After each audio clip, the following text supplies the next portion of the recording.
faz parte das tradições e do compromisso que nós temos aqui na organização do Sempre Viva de fazer essa construção ampla, envolvendo o máximo de instituições, entidades, coletivos, movimentos. Então, a gente está falando, né? Foram feitas as muitas mãos, teve muita participação, foram muitos encontros, desde o mês de novembro, que nós estamos organizando aqui juntamente com a assessoria técnica da casa, com o meu gabinete. E agora, para deixar assim, bastante evidente da robustez dessa construção coletiva, eu vou ler aqui o nome de todas as entidades que estiveram conosco ao longo dessa caminhada. A leitura é uma leitura de agradecimento, de reconhecimento da importância, de alegria por somar esforços, mas, principalmente, de dizer que, se nós fizermos esse Sempre Viva com quase 100, para o ano de 2024, nós vamos fazer com quase 200. Tá? Então, assim, é para poder estimular também que mais instituições, que mais entidades possam participar com a gente. Então, fica aqui meu agradecimento e meu reconhecimento à importância de cada uma dessas instituições aqui presentes. Então, eu queria iniciar aqui.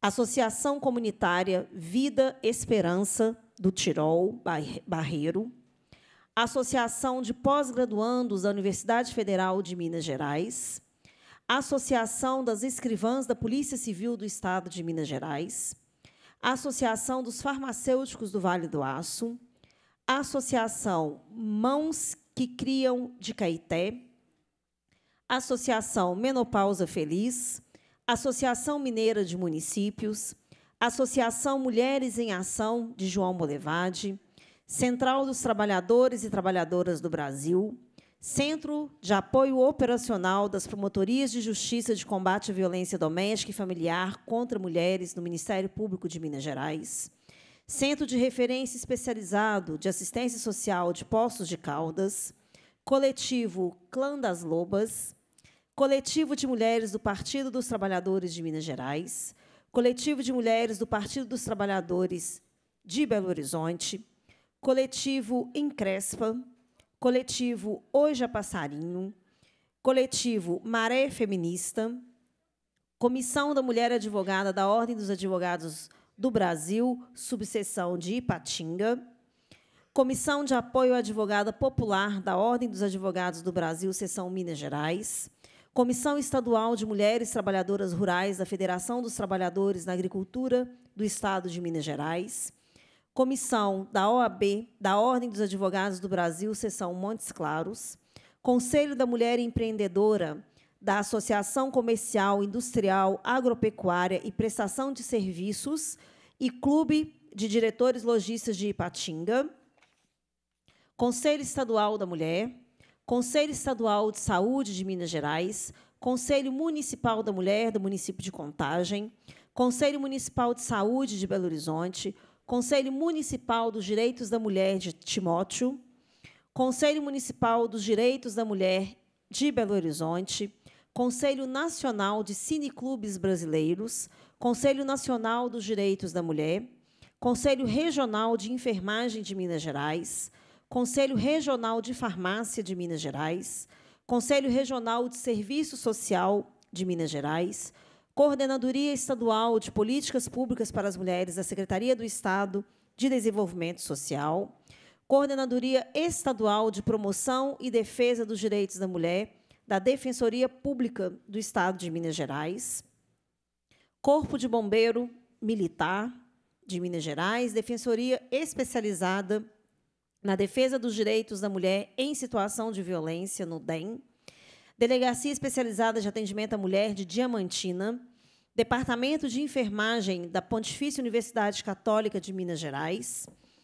Diretoria de Políticas Públicas para as Mulheres da Prefeitura Municipal de Belo Horizonte, Divisão Especializada em Atendimento à Mulher, ao Idoso, à Pessoa com Deficiência e Vítimas de Intolerância da Polícia Civil do Estado de Minas Gerais, Escola de Saúde Pública de Minas Gerais, Escola do Legislativo da Câmara Municipal de Belo Horizonte, Federação Interestadual dos Trabalhadores em Estabelecimentos de Ensino, Fórum de Mulheres do Mercosul Brasil, Fórum Mineiro de Conselheiros e Ex-Conselheiras Tutelares, Fórum Nacional Permanente sobre a Emancipação das Mulheres do Partido Comunista do Brasil, Fórum Regional Permanente de Enfrentamento à Violência contra a Mulher dos Municípios do Alto Jequitinhonha, Fórum Regional Permanente de Enfrentamento à Violência contra a Mulher dos Municípios do Baixo Jequitinhonha e também do Médio Jequitinhonha, Fundação João Pinheiro, Fundação Oswaldo Cruz, Idômitas, Coletiva Feminina, Instituto Amadas, Instituto Pequeno Grande Davi, Marcha Mundial das Mulheres, Movimento dos Atingidos por Barragem, Movimento Lipidema, Movimento Nacional das Cidadãs Positivas, HIV, Movimento Quem Ama Não Mata, Movimento Popular da Mulher de Belo Horizonte, Movimento Se Ame Cidadão, de João Molevade, Mulheres em Reconstrução, Núcleo Sem Casa Santíssima Trindade, Ônibus Lilás, A Partida, Coletivo Feminista Antirracista, Paróquia Jesus Libertador, Pastoral Afro-Brasileira, Polícia Militar do Estado de Minas Gerais, Programas Central de Acompanhamento de Alternativas Penais e de Mediação de Conflitos da Diretoria de Prevenção Comunitária e Proteção à Mulher da Subsecretaria de Prevenção à Criminalidade da Secretaria de Estado de Justiça e Segurança Pública, Projeto Justiceiras, Projeto Para Elas, do bairro Granja de Freitas, Pró-Reitoria de Pesquisa da Universidade Estadual de Montes Claros, Quilombo Córrego do Rocha, do município de Chapada do Norte, Rede Estadual de Enfrentamento à Violência contra a Mulher de Minas Gerais, Rede de Enfrentamento à Violência contra a Mulher do Alto de Jequitinhonha, SBC Coletivo, Secretaria de Estado de Educação de Minas Gerais, Secretaria de Mulheres do Partido Comunista do Brasil de Minas Gerais, Secretaria de Mulheres do Partido dos Trabalhadores de Contagem, Secretaria Municipal de Defesa Social de Contagem, Secretaria Municipal de Promoção Social de Poços de Caldas, Secretaria Municipal de Segurança e Prevenção de Belo Horizonte, Sindicato dos Professores do Estado de Minas Gerais, Sindicato dos Trabalhadores da Educação Municipal do município de Divinópolis, Sindicato dos Trabalhadores nas Instituições Federais de Ensino, Sindicato dos Trabalhadores Rurais de Chapada do Norte, Sindicato Único dos Trabalhadores em Educação em Minas Gerais, Superintendência de Políticas Públicas para as Mulheres da Prefeitura Municipal de Contagem, Superintendência Regional de Ensino de Patrocínio, Superintendência Regional de Ensino de Poços de Caldas, Tia Lu e Companhia, União Brasileira de Mulheres de Minas Gerais. Viram que tanto? Palmas, então, para elas, né?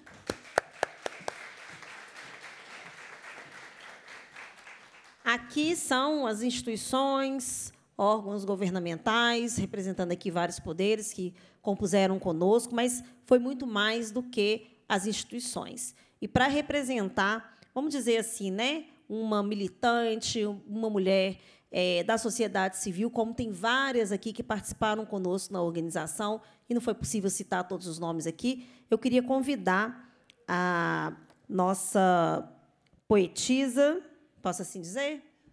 Para vir aqui, Márcia Araújo, ela me deu aqui uma poesia que ela ficou inspirada da parte da manhã. Eu falei com ela que ela vai ser convidada em nome de todas as mulheres da sociedade civil que construíram esse Sempre Vivos para poder recitar para a gente.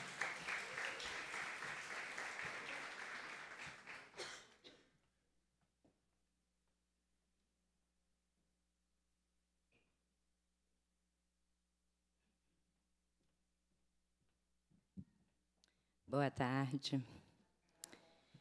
É o seguinte, todas, saúde para todas, saudades de todas.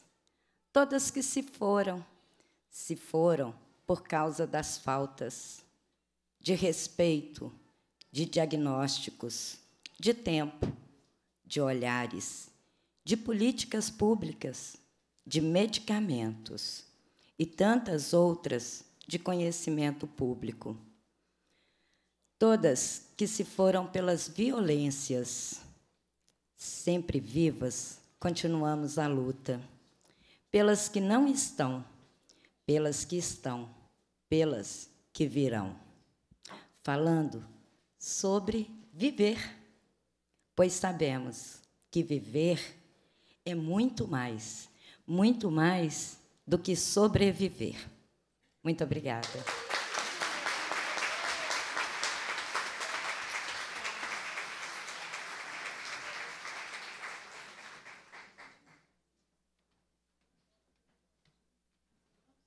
Esse já é um fruto concreto do Sempre Vivas 2023, tá vendo, gente? Inspirando aí corações, mentes, e certamente vamos promover aí mais políticas públicas.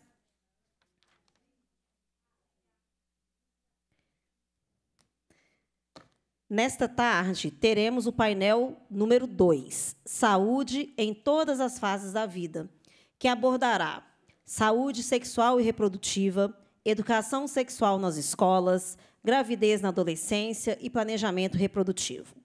Acompanhamento pré-natal, prevenção da mortalidade materna, violência obstétrica e promoção do parto humanizado. Envelhecimento e qualidade de vida, climatério, menopausa, saúde menstrual e prevenção dos cânceres de mama e colo do útero.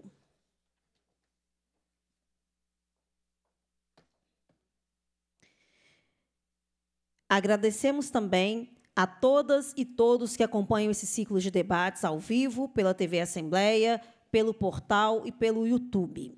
Lembramos aqueles que acompanham o ciclo de debates remotamente e desejam obter o certificado de participação, deverão registrar a presença por meio de formulário disponibilizado na página do evento, no portal da LMG, onde podem ser encontradas todas as informações sobre o Sempre Vivas 2023.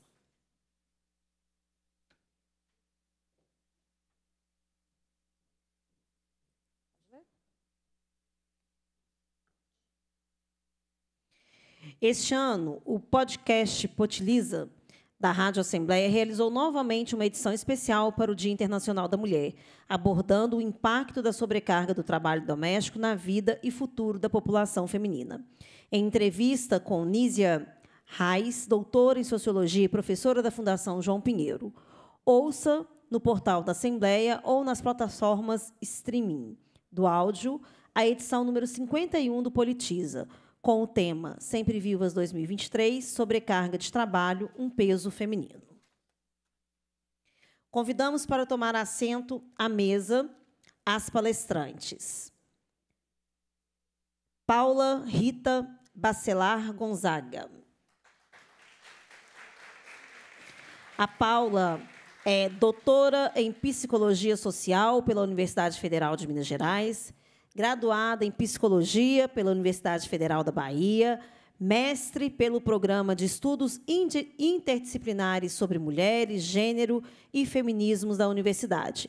É professora de Psicologia Social e coordenadora do Núcleo de Ensino, Pesquisa e Extensão Conexões de Saberes da UFMG. E teve conosco no Sempre Vivas no ano passado, né, na nossa plenária. Alegrou muito aqui a sua presença e temos certeza que você tem muito para poder contribuir com a gente. Seja bem-vinda. Obrigada. Convido agora Danúbia Mariane Barbosa Jardim de Carvalho.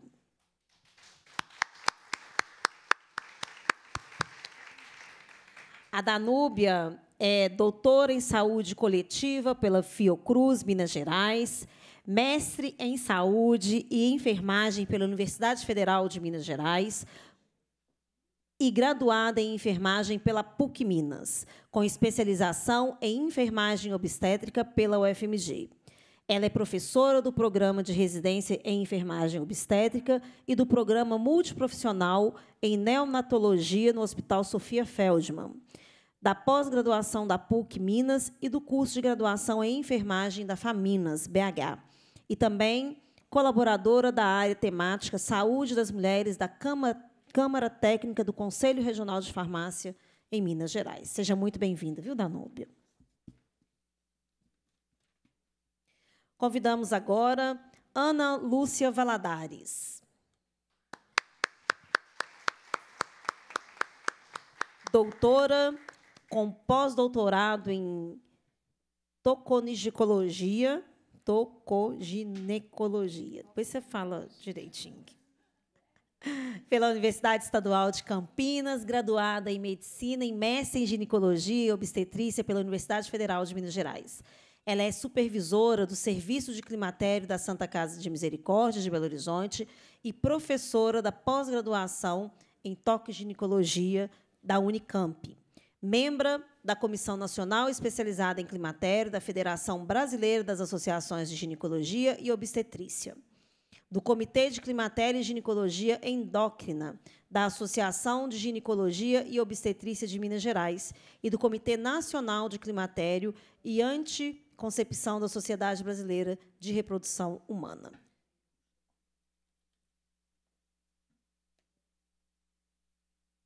Convidamos também para compor conosco a mesa Adriana Ferreira. Seja bem-vinda, Adriana. Presidente da Associação Menopausa Feliz, coach de saúde, graduada em Direito e colaboradora de políticas públicas. Bem-vinda, Adriana. Gente, eu quero, antes da gente passar a palavra aqui para as nossas debatedoras, eu queria informar, nós estamos aguardando a chegada da Maria Nogueira, que também fará parte dos debates aqui da mesa, e registrar que também... Chegou? Oh. Oi, gente. Então, vamos lá. Desculpa, Maria Nogueira, foi a primeira a cumprimentar aqui hoje, nessa tarde. Maria Nogueira. Palmas para ela. Ela que é doutora em Ciência da Saúde pelo Centro de Pesquisa René Rachou, como é que pronuncia? Rachou, da Fiocruz, Minas Gerais, e bacharel em Ciências Sociais e mestre em Sociologia pela Universidade Federal de Minas Gerais. Atualmente, ela é pesquisadora da Escola de Saúde Pública de Minas Gerais. Maria Nogueira, obrigada pela presença. Desculpe aqui o não registro no momento adequado, tá? Mas seja muito bem-vinda, a sua presença aqui é ansiosamente aguardada.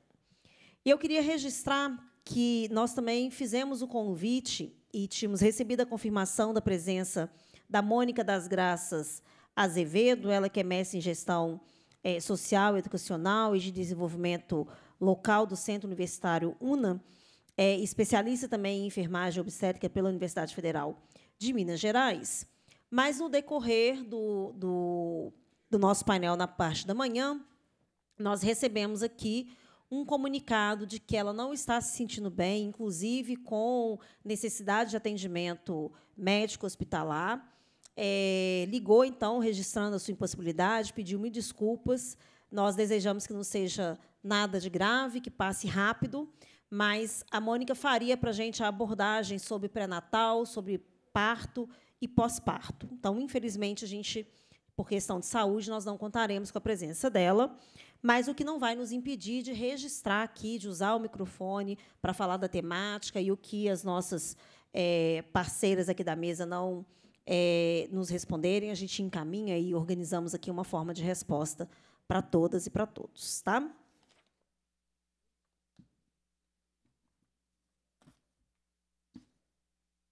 Assim como aconteceu na parte da manhã, após a participação das palestrantes e das debatedoras, será aberto espaço para pergunta do público.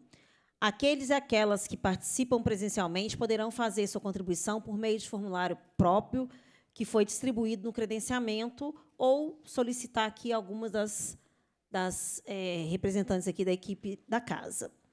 Os telespectadores da TV Assembleia também poderão participar.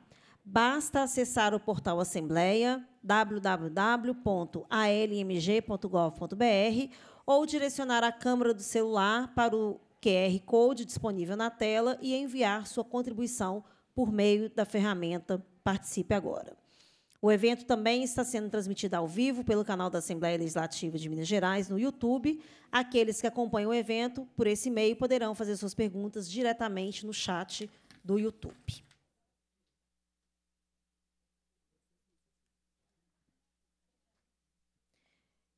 Então, iniciando as nossas exposições, gente, eu recebi aqui da equipe da casa duas folhinhas. Uma escrita 5 minutos e outra são 3 folhinhas, escrita 2 minutos e a outra escrita fim, tá? E aí nós vamos combinar aqui com as nossas palestrantes que sempre que as folhinhas forem apresentadas aqui é para a gente poder conduzir já para o encerramento, para a gente, né, prestigiar todas que estão aqui, mas sobretudo valorizar o público que está aqui presente e os que querem fazer perguntas, né? Nos ajudar aqui com os esclarecimentos. Então, nós vamos começar com a Paula Rita Bacelar Gonzaga, para falar sobre a saúde sexual e reprodutiva das mulheres e a prevenção da gravidez não planejada. A doutora Paula Rita Bacelar Gonzaga disporá de até 20 minutos para a sua exposição. Boa tarde, gente. Quero começar agradecendo a vocês que retornaram, né, para esse segundo momento da sessão, agradecendo a deputada Ana Paula e, na pessoa dela, toda a equipe que construiu mais um ano esse espaço. Eu vou botar aqui meu cronômetro também, para não passar muito do meu tempo, vou tentar ser o mais rígida com isso. Como a deputada Ana Paula anunciou, né, a ideia para essa explanação que eu vou fazer hoje para vocês é pensar essa noção de saúde reprodutiva e como ela é fundamental para a gente entender esse termo, né, prevenção da gravidez não planejada. E aí a gente vai aprofundar um pouco no que isso significa materialmente. Antes da gente entrar na discussão sobre o que é saúde reprodutiva, acho que é importante a gente retomar algo fundamental. Se a saúde reprodutiva e saúde sexual, né, são dispositivos necessários e dispositivos de direito na sociedade brasileira, é justamente porque nós tivemos, em momentos anteriores, né, principalmente nas conferências do Cairo e de Beijing, a definição dos conceitos de direitos sexuais e direitos reprodutivos como direitos, né, inalienáveis. E por que eu vou falar, ao longo dessa exposição, sempre direitos sexuais e direitos reprodutivos, e não direitos sexuais e reprodutivos? Essa é uma diferenciação fundamental. Muitas vezes, a gente aborda essa temática admitindo que sexualidade e reprodução são coisas indissociáveis. E esse é um primeiro equívoco que a gente repete. A sexualidade é um campo da vida humana que não implica na reprodução. Nós temos, né, historicamente, inúmeras práticas e vivências da sexualidade que não são reprodutivas. E, ainda as que são reprodutivas, não precisam culminar na reprodução. Quando a gente fala em direitos sexuais, a gente está falando de um rol significativo e que tem como centro o direito de cada sujeito, cada mulher, cada homem, cada pessoa não binária, cada sujeito gozar da sua sexualidade livre de coerção, livre de constrangimento e dispondo de todas as informações necessárias. Eu me arrisco a pensar que somos muito poucas mulheres que vivemos, né, ao longo das nossas vidas, esse direito. O direito de viver a nossa sexualidade livre de coerção, livre de constrangimento. E isso fala, né, que o fato de que nós pensamos tão pouco sobre quão grave isso é, como ainda é delicado pensar como a gente vai aplicar esses direitos nos nossos serviços de saúde. Os direitos reprodutivos, né, a grosso modo, também falam da possibilidade de viver a sua potencialidade reprodutiva sem coerção, sem constrangimento. Isso implica que a gente tem informação e todo o material necessário para escolher se, quando e com que intervalo queremos ou não ter filhos. Materializar isso implica que nós tenhamos uma rede de serviços de saúde sexual e saúde reprodutiva. É nessa rede que nós vamos produzir informação. É nessa rede que nós vamos construir estratégias efetivas de planejamento reprodutivo. No Brasil, nós temos a atenção primária em saúde, né, que, a priori, é uma porta de entrada fundamental para a gente garantir esse tipo de serviço. E esse é um primeiro ponto que eu quero grifar. Os serviços, né, a atenção primária em saúde, são serviços que promovem saúde sexual e promovem saúde reprodutiva. Reconhecer isso é fundamental. E promovem não só nas suas dependências, promovem, por exemplo, quando a gente realiza, né, em todo o território, em escolas, em associações de moradores, conversas para falar sobre o direito ao próprio corpo, sobre um termo que ainda é tão pouco dito nas nossas conversas sobre sexualidade: consentimento. Esse termo que a gente muitas vezes associa quando a gente fala de violência sexual, mas que nas nossas relações interpessoais ainda é muito pouco trabalhado e que a gente precisa explorar.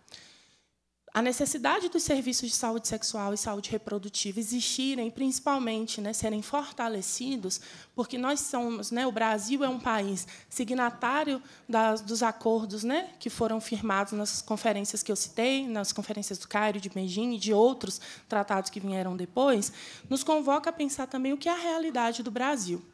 E aí nós temos, né, nos últimos anos, nas últimas décadas, melhor dizendo, uma interpelação, né, de intelectuais negras que nos convoca a pensar a extrapolação desses conceitos, a pensar a extrapolação desses conceitos com a proposição de um conceito que chama justiça reprodutiva. E aí vocês me perguntam, Paula, você já repetiu reprodutiva várias vezes, qual que é a diferença? A diferença é a gente dizer que não existe como a gente garantir direitos reprodutivos se a gente não admite que existem desigualdades estruturais. Não tem como nós falarmos de saúde reprodutiva se a gente não considera, por exemplo, que o acesso de meninas, mulheres e jovens a contraceptivos é totalmente marcado por seus territórios, por suas condições de classe, por seus grupos étnico-raciais. E aí, quando a gente pensa nisso, a gente pensa também que é fundamental entender que esses direitos, tidos muitas vezes como direitos individuais, no caso do Brasil, estão atravessados por algo que é um conceito, né, da filósofa Maria Lugones, que é o sistema de gênero moderno colonial. Obrigada. Estou falando baixo? Desculpe. Obrigada.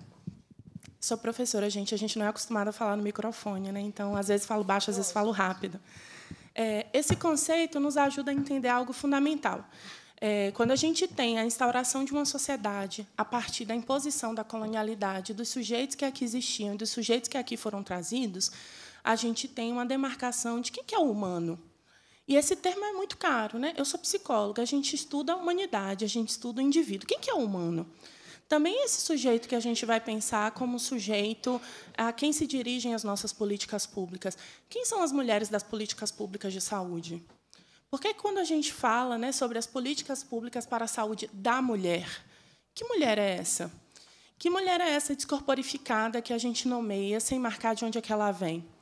Estou fazendo essa provocação, né, e aí muito inspirada também na reflexão que a Carla Cotirene faz no livro que ela escreve, pensando o conceito de interseccionalidade para a realidade brasileira. E aí tem uma crítica muito cara que ela vai dizer às políticas públicas. Nós formulamos políticas públicas para uma mulher que é a mulher universal. E essa mulher universal, ela tem uma determinada idade. Ela não é nem muito jovem, nem ela é mais velha. Ela não tem nenhuma deficiência. Ela é uma mulher heterossexual e ela tem vida sexual ativa. Ela é reprodutiva. Ela tem ou terá filhos. Essa mulher, ela é branca, ela é hétero, ela tem um parceiro. Qual é a nossa grande dificuldade a partir disso? A gente tem dificuldade, por exemplo, para entender que, muitas vezes, nós falamos o termo gravidez na adolescência. Vocês que trabalham em políticas públicas, com certeza, já ouviram, já falaram isso. E nós estamos num país onde qualquer intercurso sexual com menor de 14 anos é crime, é estupro de vulnerável. Mas nós repetimos, e eu digo a vocês que nós repetimos, inclusive, em artigos acadêmicos publicados em periódicos reconhecidos, casos de meninas com menos de 14 anos, grávidas, que chegam nos serviços de saúde e nós analisamos isso chamando de gravidez na adolescência. Por que essas meninas não são consideradas sujeitos de direitos a serem protegidos? Por que a gente não está se perguntando em que contexto essas meninas engravidaram e quais relações de violência a gente autoriza que continuem acontecendo quando a gente naturaliza que elas engravidaram? E, ainda mais grave, quando a gente diz que elas amadureceram sexualmente muito cedo. Quem é que são essas meninas? Onde é que elas moram? Que cor elas têm? Esse tipo de manifestação discursiva, que é tão rotineira, que faz parecer quase inocente, revela muito dessa imbricação que eu falava agora, dessa mulher universal. Essa mulher universal que tem uma raça, que está dentro de uma determinada faixa etária, essa mulher que não tem deficiência, essa mulher que quer ter ou já teve filhos. Esse tipo de representação que a gente leva, né, como se levasse numa bolsa, muito carregando em todos os lugares que a gente vai, faz com que a gente tenha números como os que Maria do Carmo Leal encontrou numa pesquisa que ela realizou com aproximadamente 11 mil mulheres. Nessa pesquisa, Maria do Carmo Leal e colaboradoras identificou que mulheres negras, isso é, né, mulheres autoidentificadas como pretas e pardas, eram a maioria daquelas que não tinham acesso a todas as consultas de pré-natal previstas. Pré-natal, que é um serviço garantido justamente na atenção primária. Um serviço que deveria ser de cobertura para todas as mulheres grávidas. E um serviço, inclusive, que, se a mulher não acessa, ela pode ser penalizada na hora do parto. Por que essas mulheres não acessam consultas de pré-natal? É ainda mais grave que, entre mulheres indígenas, a porcentagem daquelas que teve acesso a todas as consultas é aproximadamente 24%. Entre mulheres brancas, esse número é de 75%. Essa diferenciação ainda continua quando Maria do Carmo Leal vai analisar o que a gente chama, nos estudos de saúde reprodutiva, sobre peregrinação, que é quando uma mulher chega ao serviço de saúde em trabalho de parto e ela é aconselhada ou a voltar para casa ou a buscar um outro serviço sob argumentos diversos. O trabalho de parto não está adiantado, ou não temos vaga, ou você não pode ser atendida aqui, ou você não vai ser atendida agora. Mulheres negras são a maioria daquelas que não encontram, que não conseguem acessar o serviço de saúde na sua primeira tentativa. Também são mulheres negras, pretas e pardas, a maioria daquelas que têm a negação da analgesia no momento do parto. E isso fala muito de uma representação racista de que mulheres negras são mais tolerantes à dor.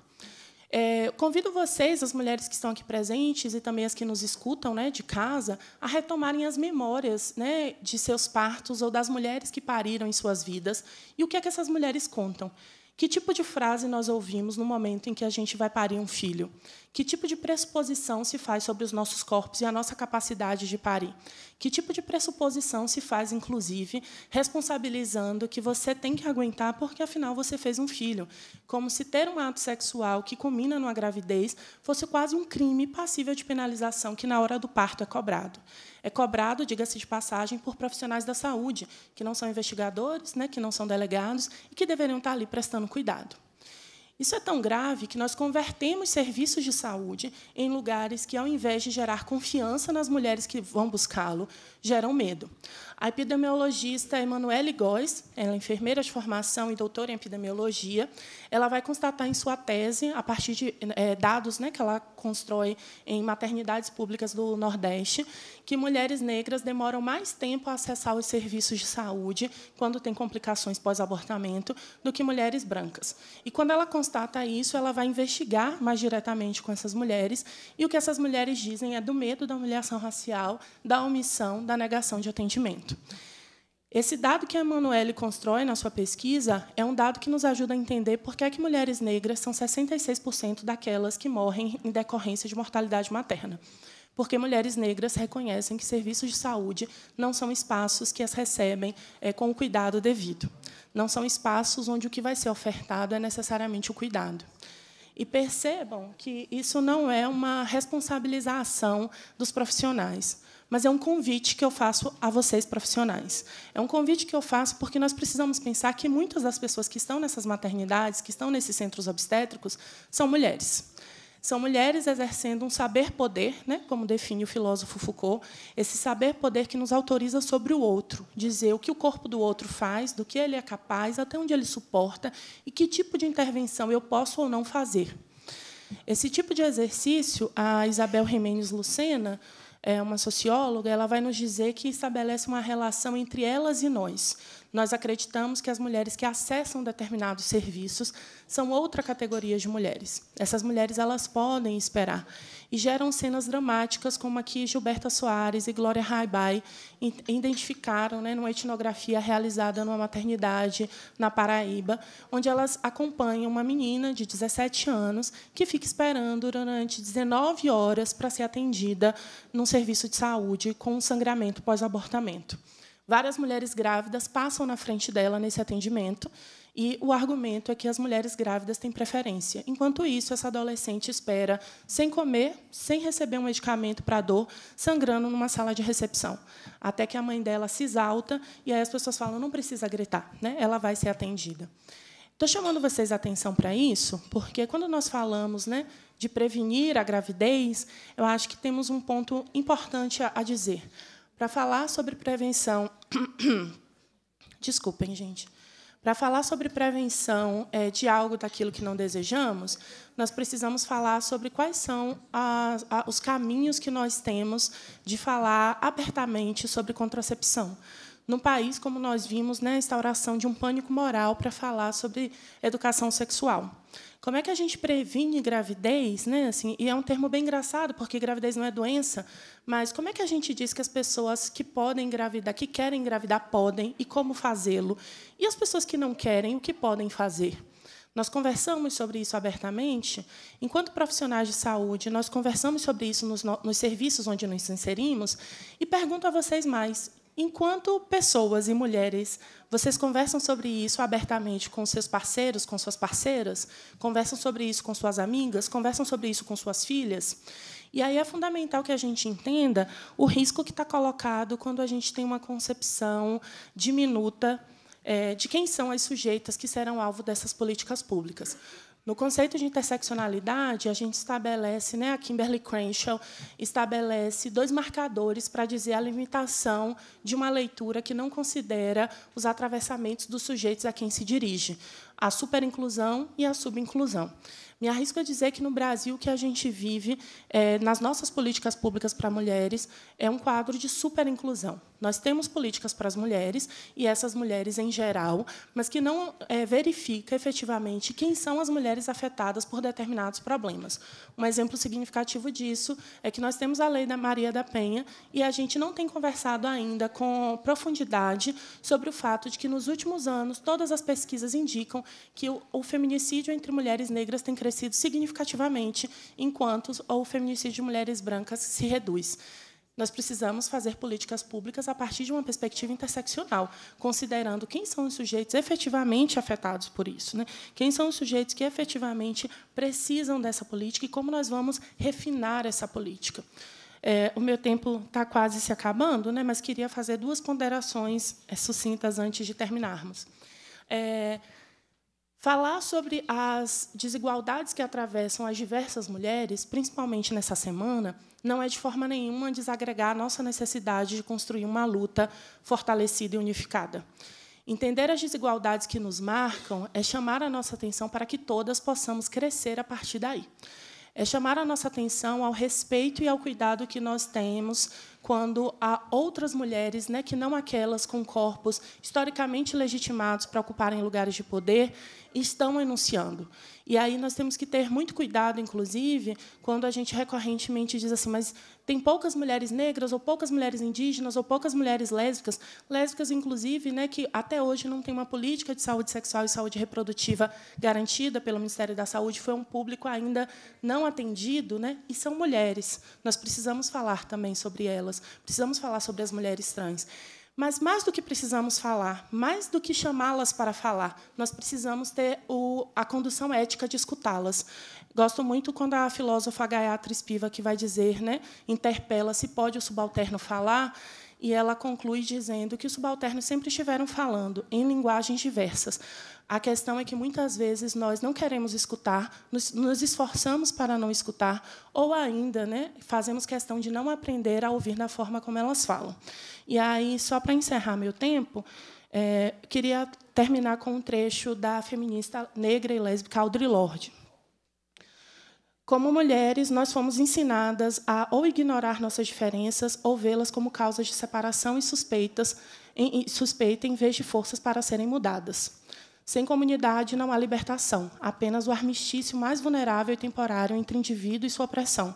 Mas comunidade não deve significar uma queda de nossas diferenças, nem a pretensão patética de que essas diferenças não existem. Aquelas de nós que estão fora do círculo da definição dessa sociedade de mulheres aceitáveis, aquelas de nós que foram forjadas no calvário da diferença, aquelas de nós que são pobres, que são lésbicas, que são negras, que são mais velhas, sabem que sobrevivência não é uma habilidade acadêmica.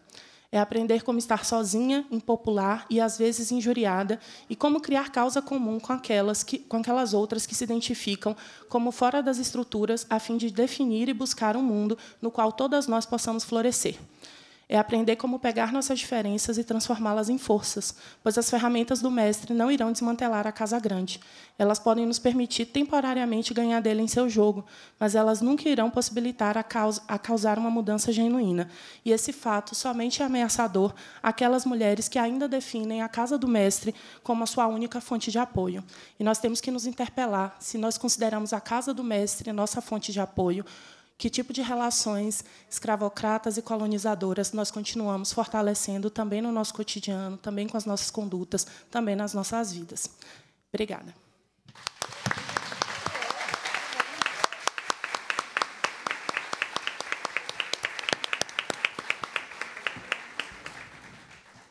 Muito bem, doutora Paula Rita Bacelar Gonzaga. Parabéns pela profunda inquietação, né, que mobilizou todo mundo aqui. Devíamos ter filmado bastante aqui, todo mundo atento, sem nem piscar os olhos, né, de tamanha profundidade da chamada de atenção, da inquietação que nos provoca. De fato, ouvindo, né, a Paula, a gente pensa assim, realmente, a gente trata com muita naturalidade a questão da gravidez na violência, quando, na verdade, a gente está, sem querer, avalizando também um crime, né? E, no que diz respeito à questão da pergunta, para aquelas mulheres que não desejam, que não querem, que fazem a opção por não ter filhos, a gente acaba, enquanto sociedade, criminalizando essas mulheres, né? Nossa, mas você não vai ter filho? Nossa, mas é um absurdo, né? Sem respeitar a decisão dela. Então, obrigada.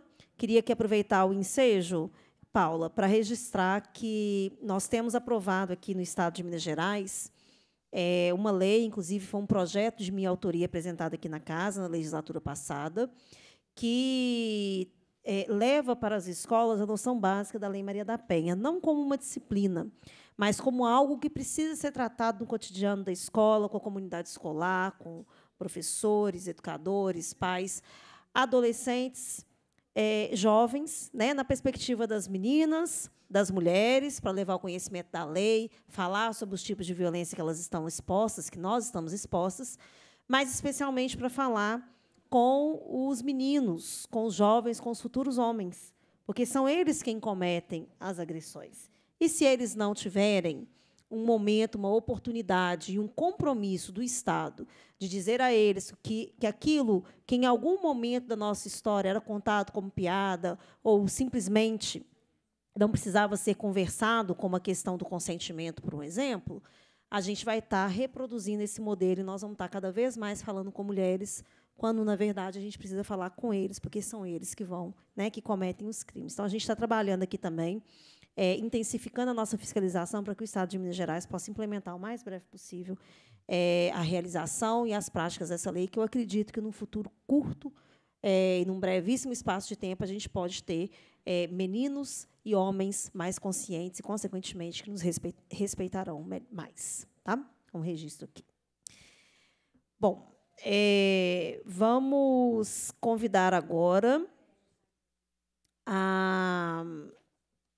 para a sua colocação a doutora Maria Nogueira, que vai enriquecer a nossa discussão sobre saúde sexual e reprodutiva das mulheres e terá 10 minutos para os seus comentários e perguntas e questões. Boa tarde a todas, a todos. Eu queria agradecer, né, esse convite de poder participar de um evento tão importante. Hoje pela manhã foram falas belíssimas que nos trazem a reflexão desse momento de temáticas relacionadas às mulheres. E eu queria pegar a fala, né, quando ela colocou ali agora a questão do universo, né, desse convite à reflexão também e à inclusão dos homens, né, quando a gente está falando das questões que afetam as mulheres, trazer esse público. E hoje pela manhã, quando eu acho que era o deputado colocou a fala, né, de que a filha dele, de 9 anos, ela coloca para ele, né, mulher, o lugar de mulher quando onde ela quer estar, né, onde é que ela pode estar em qualquer lugar.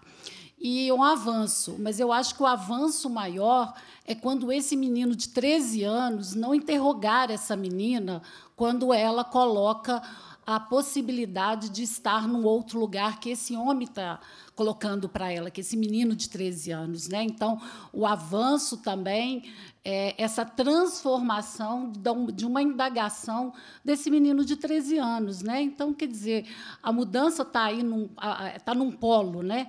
E, muitas vezes, eu trabalhei em unidade básica de saúde 2 anos trabalhando a questão da saúde sexual, a saúde reprodutiva com adolescentes.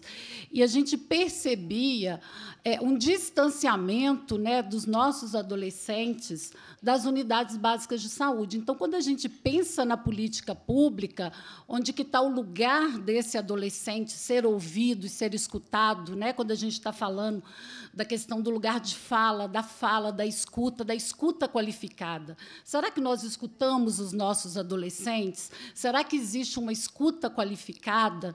Então, eu percebia muito nas unidades básicas de saúde esse distanciamento dos adolescentes das unidades básicas de saúde. Então, muitas vezes, a menina, né, ou de 10 a 19 anos, como etariamente a gente coloca a questão da adolescência, né, de 10 a 19 anos, pela Organização Mundial de Saúde, mas que é um critério etário aí, né, que muitas vezes a gente sabe que são adolescências, né? Quando você pega a adolescência da menina negra, a adolescência da zona rural, né, a adolescência do quilombola, da indígena.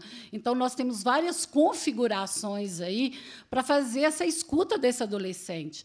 E a unidade básica de saúde, ela reforça, muitas vezes, né, pautado em pesquisas, né, que a gente pode ver dados de respaldar esse lugar do distanciamento também, da responsabilização dos homens em relação a esse lugar da paternidade e da maternidade.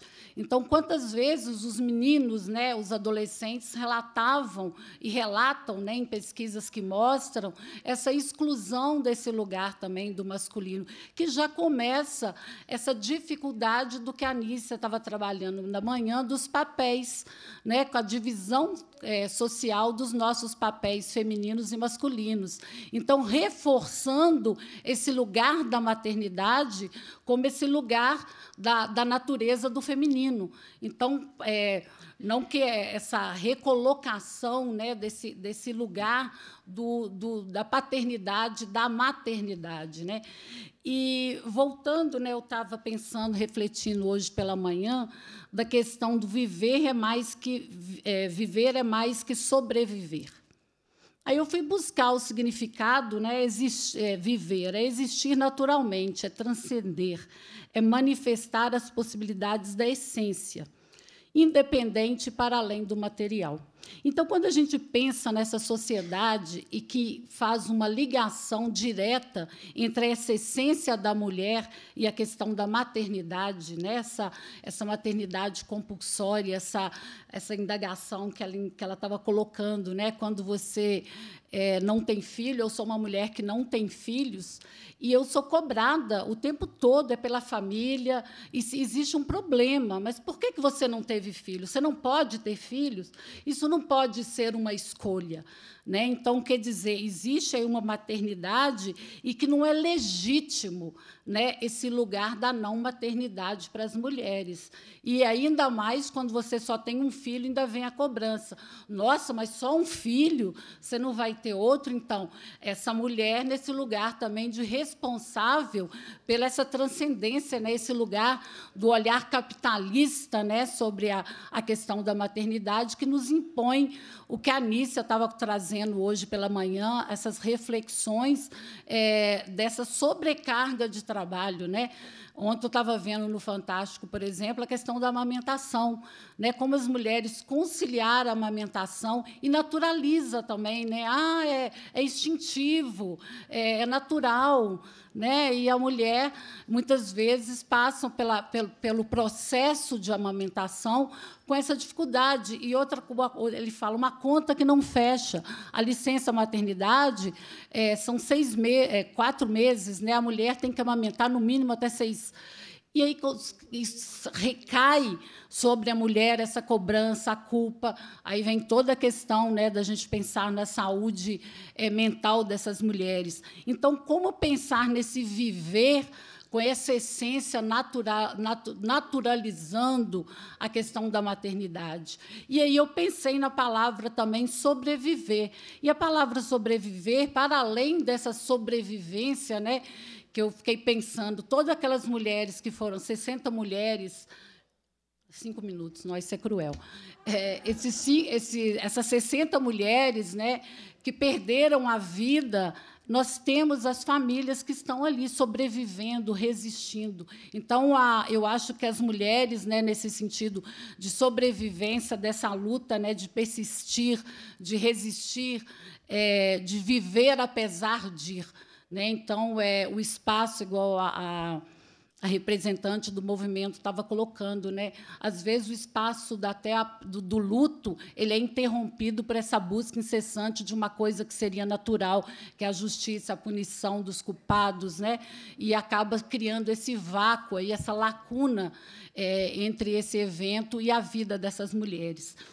E pensando também na questão da gravidez, né, que se costuma falar na adolescência. Eu trabalhei muito com gravidez na adolescência, analisando os materiais educativos, né, que são propostos pelas políticas públicas, e aí recai sempre no que a Paula estava fazendo, essa diferenciação, esse modelo biomédico que está sempre centrado na questão da reprodução e pouco se discute ou a questão da sexualidade, essa vivência plena da sexualidade, onde não são colocadas diferenças, né? A escola trabalha ainda nesse binômio, ainda os profissionais têm muita dificuldade ainda de trabalhar as diferenças de gênero, né? Como que são colocadas, como que elas estão dentro da escola, estão gritando aí por uma resposta do poder público, e muitas vezes a gente sabe que os desafios são enormes para a gente trabalhar essa questão frente a esse conservadorismo, os valores religiosos, mas nós temos que avançar nessa questão, nós temos que começar a criar mais espaços para essa fala, né, da sexualidade, para essa questão da vivência da sexualidade de uma maneira mais autônoma, mais prazerosa. E eu trouxe um dado aqui, né, são 18 mil mães em 2020, de 10 a 14 anos, que foram mães. Então, elas estão vivendo ou elas estão sobrevivendo?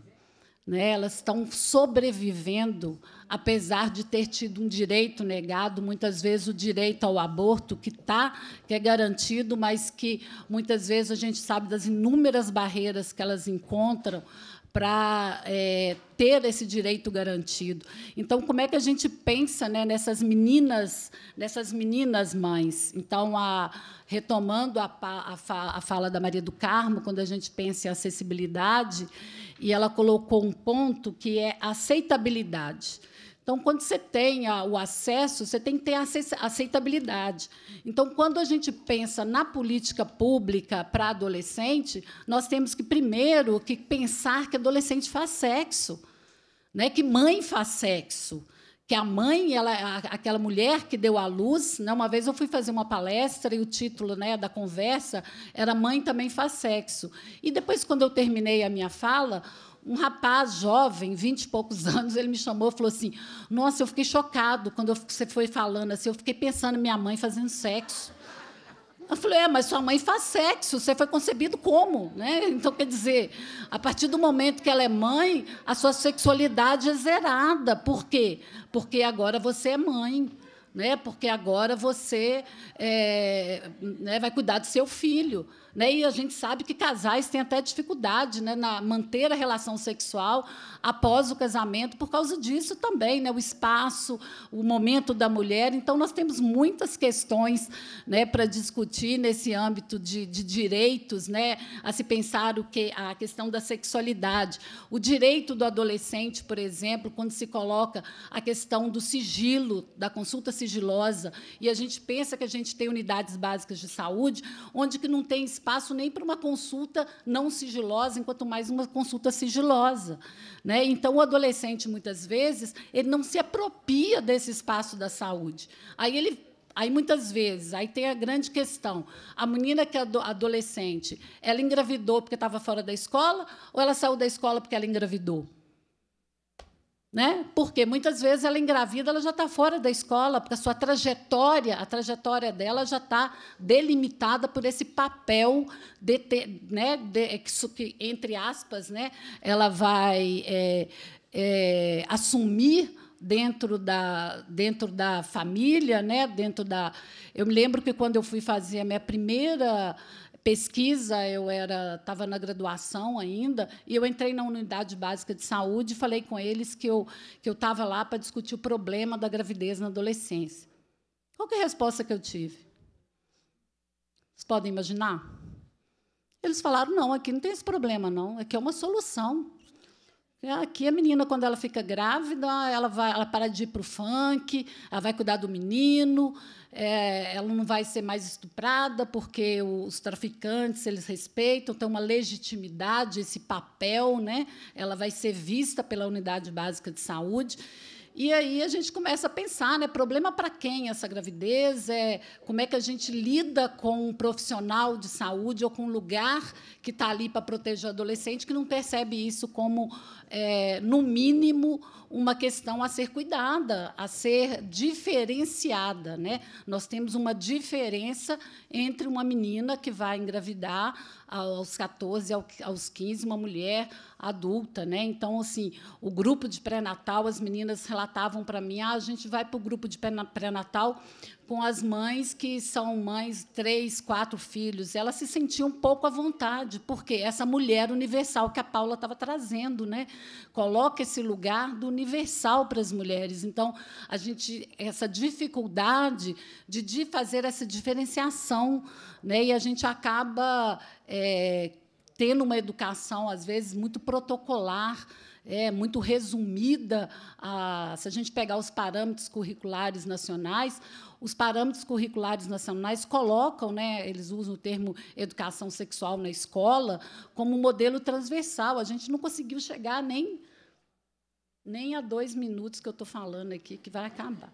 Então, a gente não conseguiu ainda, né, garantir, né, o direito à informação. O adolescente, ele tem direito à informação. E a gente vê que, muitas vezes, a política pública, né, na unidade básica de saúde, por exemplo, quantas vezes a gente vê a discussão da disponibilização do preservativo, que é um direito garantido mediante informação. Você chega na unidade básica de saúde, você tem o preservativo masculino, mas você não tem o feminino, né? Como é que essa mulher ela tem autonomia, né, para exercer a sua sexualidade sem o risco, né, quando ela não tem o desejo de engravidar? Então, e tem uma lacuna. Então, quando você pensa aí eu pego um outro dado. 87% dos adolescentes têm informação sobre sexualidade, sobre sexo, sobre reprodução, sobre o uso do preservativo. Ok, mas será que a informação é de qualidade? Será que essa informação ela é suficiente, né? A gente que trabalha com os modelos de educação em saúde, a gente sabe que conhecimento nem sempre gera mudança de comportamento. Então, não adianta ela estar sendo informada se ainda é cobrado dela, por exemplo, né? Pode parecer que não, isso não existe mais, né? Mas a dádiva da virgindade, a dádiva do ato sexual desprotegido, né? Que é o amor, né? Que muitas vezes ela não tem acesso ao preservativo, porque muitas vezes ela chega na unidade básica de saúde ou no espaço da escola, onde se nega que aquela adolescente faz sexo, né? Então, é muito mais a nossa moralidade, ela aceita muito mais, por exemplo, uma gravidez na adolescência, né, que foi o calor do momento, aconteceu, do que uma menina de 14 anos com preservativo na bolsa, né? Então, quer dizer, vamos falar de prevenção ou vamos pensar numa política pública depois que a menina está grávida, né? Então, a gente tem esse desafio aí, desse emaranhado aí, né, de se pensar as questões, né, da adolescência, e que coloca as mulheres, como a Anícia estava colocando, elas já entram numa defasagem no mercado de trabalho, né? Porque você vai aquele ciclo, né, da reprodução, do círculo virtuoso da pobreza, né? Porque essa mulher vai ficar fora do mercado de trabalho, ela vai se ocupar de 1 filho, 2 filhos, e aí a gente chega nas situações que essa mulher depois ela vai o quê? Ela vai se ocupar, por exemplo, de estar no lugar de cuidadora de outros filhos, né, para que as outras mães possam trabalhar. Então, eu acho que a a nossa luta aqui, né, da gente viver mais plenamente sem essa responsabilização das naturalizações biológicas, né? Eu falo que amamentar pode ser biológico, mas lavar vasilha não, né, gente? Então, vamos dividir as tarefas e vamos pensar mais no como que a gente pode também traçar papéis, né, fora dessas naturalizações, desses mitos, né, do patriarcado, né, que os mitos que são colocados e que muitas vezes nós somos criadas e assentadas, né, nesses valores patriarcais que tanto nos incomodam, que nos colocam, né, nessa seara, nessa cena de discussão, né, com todas as mulheres, cada uma com sua luta, com a sua bandeira, com a sua diversidade, para a gente tratar essas pautas. Então, é isso, que a gente possa viver mais e sobreviver, apesar do patriarcado, apesar do machismo, né, e sempre com a nossa luta. É isso. Obrigada.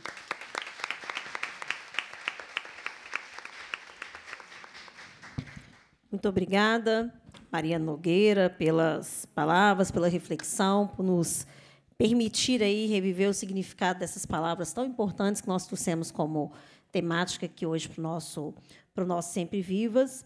Mas eu queria aqui destacar, né, a importância que a Maria Nogueira traz aqui da inclusão dos homens, dessa escuta qualificada da juventude, dos adolescentes, né, algo que também tem nos inquietado bastante, que nós vamos intensificar o trabalho na perspectiva da juventude, né, e dos adolescentes. Eu sou coordenadora da Frente Parlamentar em Defesa dos Direitos da Criança e do Adolescente aqui na Casa, juntamente com o deputado doutor Jean. E, dentro dessa frente parlamentar, a gente trabalha vários aspectos das políticas públicas, que, inclusive, fazem interface com tantas outras políticas. E, aí, na oportunidade das reuniões, eu também vou tomar a liberdade de convidá-la para nos ajudar ali a pensar estratégias, né, com a sua vivência prática, de realmente diminuirmos essa distância, né, e, com isso, permitir resultados melhores aí na abordagem com os nossos adolescentes.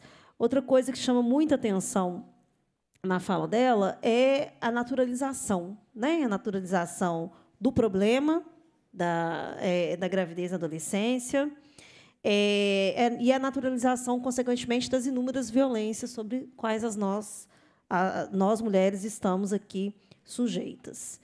Esse assunto, gente, parece um assunto ainda muito tabu, né? Falar de concepção, de gravidez, de sexo, de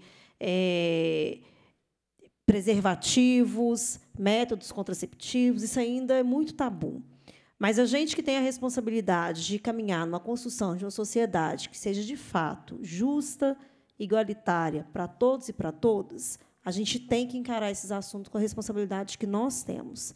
E nós, todas aqui presentes, todos os presentes, estamos em situação de privilégio, porque estamos tratando abertamente do assunto, né, pensando em como fazer com que a gente desenvolva políticas públicas para atender esse problema. Então, fica aqui também a chamada de atenção, mas, na verdade, assim, de compartilhamento dessa responsabilidade que nós temos. Cada vez mais que os assuntos são tabus e não podem ser tratados, maior as desigualdades que a gente gera a partir deles. E eu vou fazer um comentário aqui, Maria Nogueira, que não dá para não fazer, né? As mulheres que não têm filhos são criminalizadas, né? Não, por que você não tem? As que têm um, né? A cobrança. Por que você tem mais? Agora, a que tem 3, gente, eu vou contar para vocês como é que é, tá? Nossa, mas você ficou doida. Nossa, você não tem juízo, né? Até um padre um dia brincou comigo, minha filha, mas na sua casa não tem televisão, né? Enfim, nós mulheres, em quaisquer situações, seja de ausência dos filhos ou, né, de um ou de muitos uns, no meu caso, todos homens, 3 homens, a gente ainda é cobrado, né? Então, a gente tem que também entender isso com a seriedade que tem. É cobrança o tempo todo para cima da gente. Mas vamos lá, muito obrigada, viu, Maria Nogueira, pela participação. Agora nós vamos ouvir a nossa mais uma participante, a Danúbia Mariane Barbosa Jardim de Carvalho, que vai falar conosco sobre pré-natal, prevenção da violência obstétrica e da mortalidade materna e a promoção do parto humanizado. Queria muito agradecer a sua presença, Danúbia, e te passar a palavra, considerando que você tem 20 minutos para a sua exposição. Tá? Meu relógio às vezes não funciona muito bem, não, porque eu acho que esse é um momento tão importante que, né, às vezes tem algum assunto aí, então eu também não sou muito rigorosa, senão, porque eu acho que o que mais vale a pena hoje aqui é o debate. Obrigada, tá?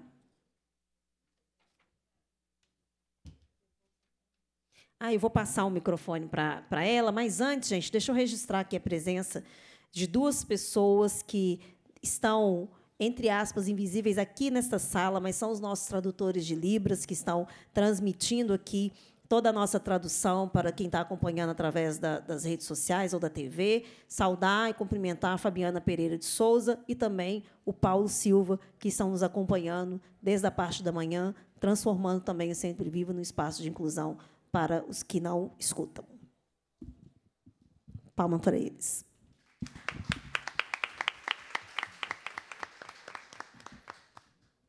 Boa tarde. Que privilégio estar aqui com vocês e, ao mesmo tempo, que responsabilidade.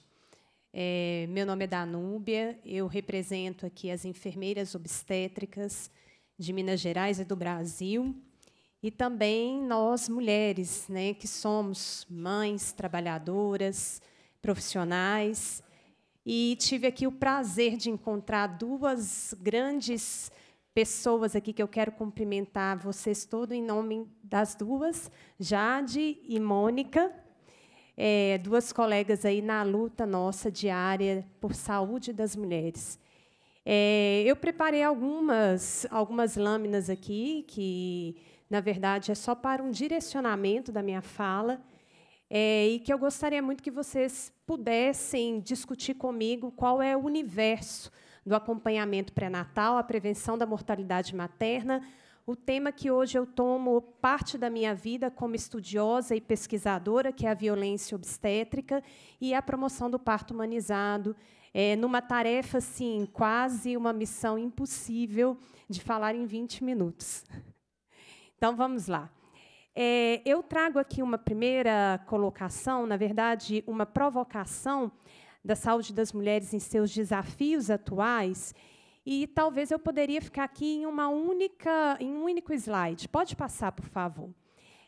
Essa primeira frase, para mim, ela é preciosa para localizar qual é o desafio da saúde das mulheres hoje no Brasil.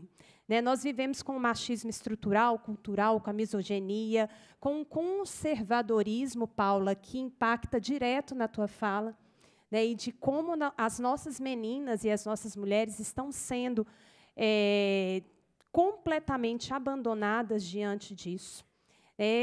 A intolerância, o preconceito, o sexismo.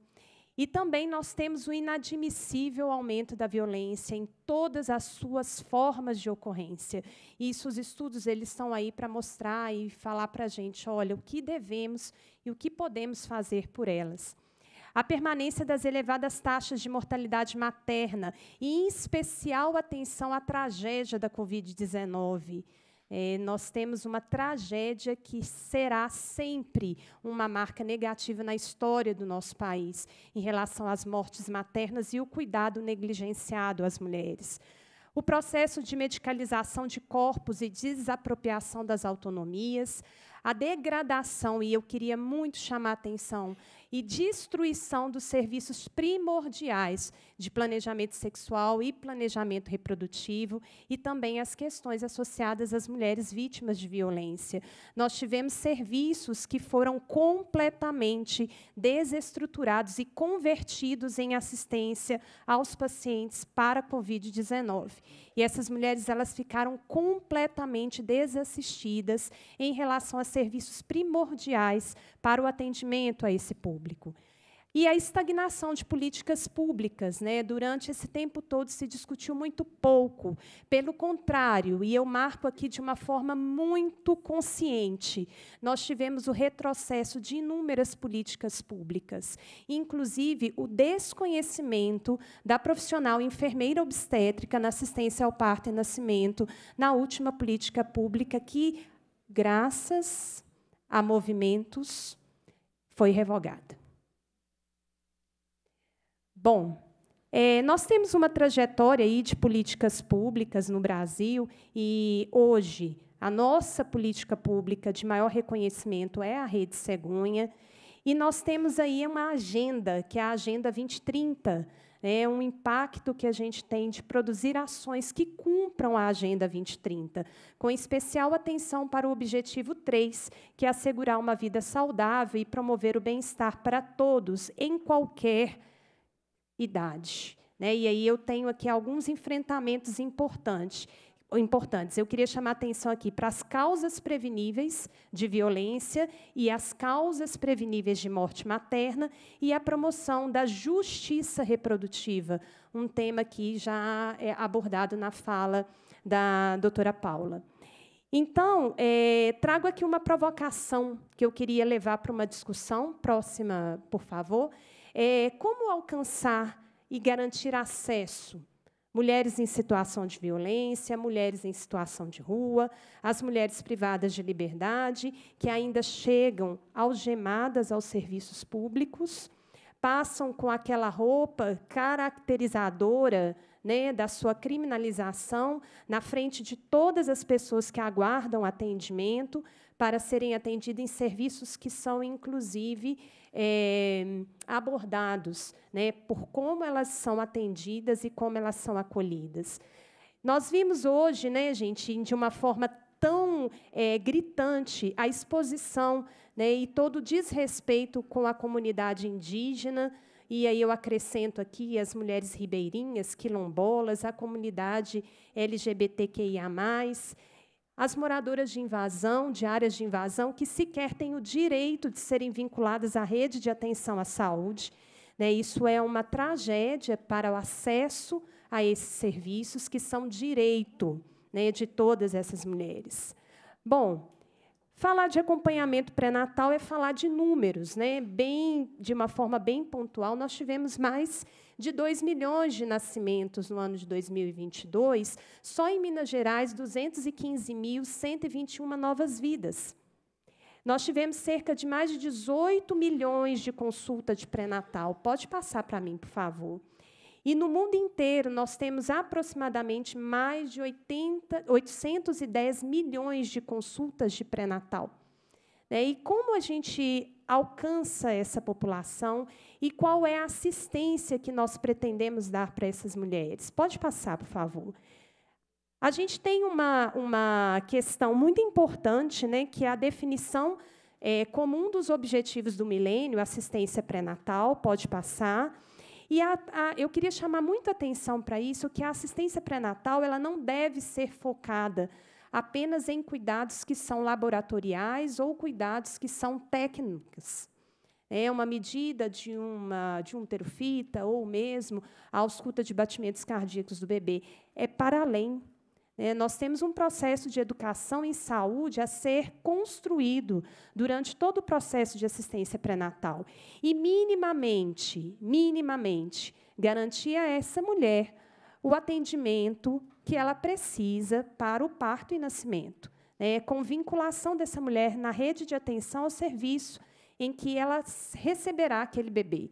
E Paula fala na fala dela que nós temos as mulheres peregrinas e ainda existe.